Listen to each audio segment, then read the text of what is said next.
আছে।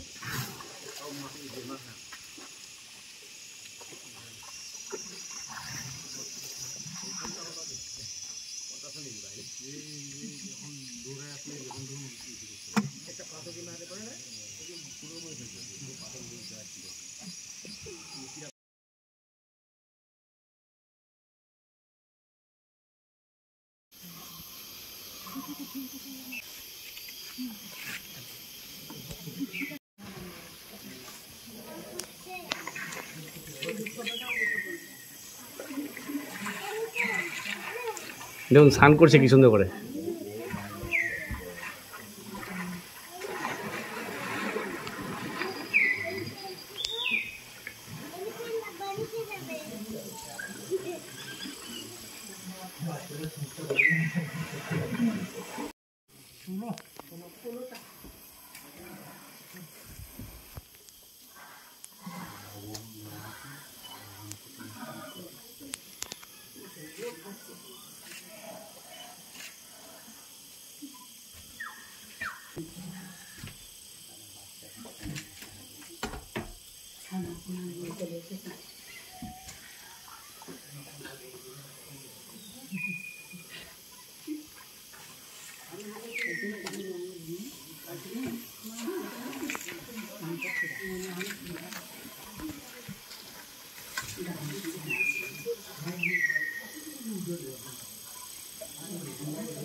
তখন বলেছিলাম না বিকেলের সাফারিটা ভালো, দেখলেন তো এখন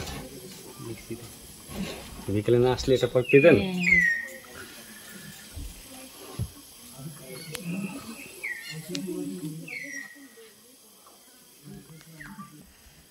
খুব ভালো লেগেছে যে বিকালটা এসে ভালো আরও বেশি দেখা যেতে পারে, সুযোগ আছে। তার জন্যে আমরা আবার মানে যা টাকা হলো সেদিকে আমরা তাকাইনি, জাস্ট এনজয় করার জন্য আবার বিকালের সাফারিটা নেওয়ার জন্য ওখানে গিয়ে কল করলাম। বিকালের সাফারিটা আমরা করতে চাই রিয়েলি, যারা আমরা জঙ্গল ভালোবাসি বলেই এখানে জন্তু জানোয়ার কেউ আমরা রাস্তাঘাটেও দেখছি আসার সময়, যে ওখানে হরিণ দেখলাম আসার সময়, আজকেও আসার সময় হরিণ দেখেছি। আর এই তো হাতি, কালকে যাওয়ার সময় রাস্তার হাতি দেখলাম, আজকে জঙ্গলে এসে পুরো এক দল হাতি দেখে খুবই আনন্দিত আমরা। এত হাতি দেখেছেন? এত হাতি দেখছি একসাথে 16টা হাতি, মানে এটা সত্যি মানে আমাদের খুবই আনন্দ হচ্ছে যে টাকাটা ফ্যাক্টর না, এই যে আনন্দটা এটা আসল ব্যাপার। আর জঙ্গলটাকে এনজয় করা যায় অ্যাকচুয়ালি। এই জঙ্গলটা সত্যি খুব অ্যাকচুয়ালি আমরা সত্যিকারে এসেছিলাম ঘন জঙ্গল ডেন্স ফরেস্ট। আমরা জানি যে এই সময়টা আমরা হয়তো অ্যানিম্যাল অত দেখতে পাবো না, এই যে আমরা যাচ্ছি ফার্স্ট খুলেছে 14 তারিখে 16 তারিখে, বিউটিটাকে এনজয় করার জন্য আমরা এসেছিলাম। তো তার সাথে আমাদের ওভার এনজয় হয়ে গেল।